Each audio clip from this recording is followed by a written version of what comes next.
a loved one just got diagnosed with functional neurological disorder, another name for it is conversion disorder, a common symptom is psychogenic non-epileptic seizures, or multiple different kinds of seizures, but they all have in common that they're non-epileptic.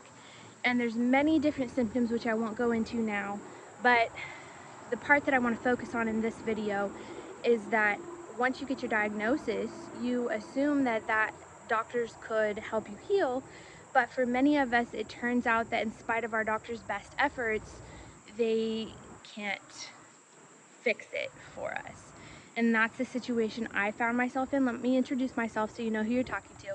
My name is Alyssa Black. I am an author, and I do have a Master of Arts in Teaching, and I wrote the FND Recovery Guide, 7 Evidence-Based Steps to Heal Functional Neurological Disorder, Volume 1. It's available on Amazon right now, and I'm currently writing Volume 2. But perhaps my biggest claim to fame is that I am a survivor, or as they like to say in the community, an FND warrior. I had, in my opinion, although, you know, some of you might disagree, I had one of the worst FND cases on the planet. For over a year, I could barely walk or stand up without holding on to someone or something. I lost a lot of my muscle mass, gained a bunch of weight, which I'm still trying to lose, and it was just a real nightmare. And a whole bunch of other symptoms, you know, speech difficulty, thinking difficulty, tremors, seizures, falling down constantly. And so basically my story is, for the first couple of years I tried medication, I tried CBT, I even tried to do it without medication, that didn't work. And I lost just about everything that mattered, because I couldn't fight back and I was just so weak. I don't want to go into all the details, but it was just a hell on earth.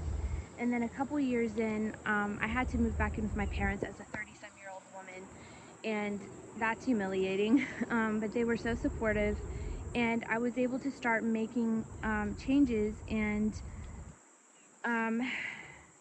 it turns out there is actually a lot of research on FND.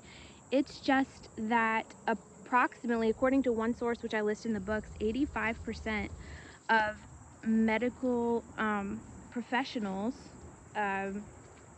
doctors, so medical school, people who go to medical school, 85% of them graduate without formal training in functional neurological disorder. So that means that your doctor is not all that much farther ahead than you when it comes to FND research, unfortunately.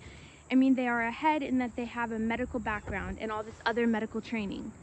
But, and some of them, you might luck into a doctor that is an FND expert, and definitely look for that. But unfortunately, like for some people, like I saw one woman post that her neurologist let her know that they could diagnose it but weren't qualified to treat it. And for me, something similar happened. I was diagnosed by neurology with conversion disorder, and then they sent me over to psychology to actually treat it, because psychology manages meds that can mess with your mind, and they were going to put me on a couple of like antidepressants that I had been on before, and they tried a couple other things as well, and now I'm completely medication free. So that's how far I've come in my recovery.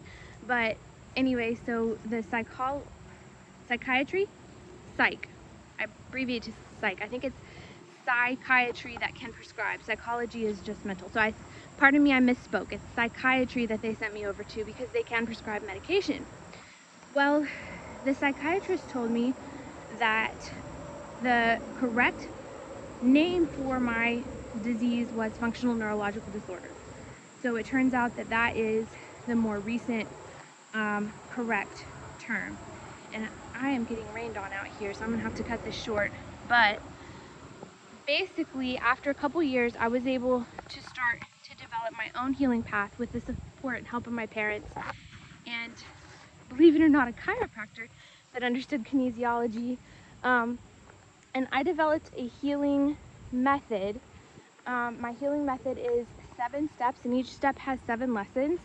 But it actually gets a lot more simple than that. My biggest and best tip is to take a consistent 20-minute break whenever your body gets triggered into fight or flight. And that's going to help stop the ongoing damage in your brain.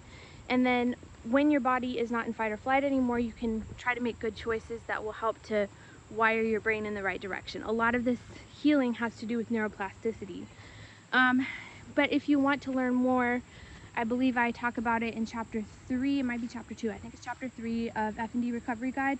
This is available on Amazon all over the world. Go check it out.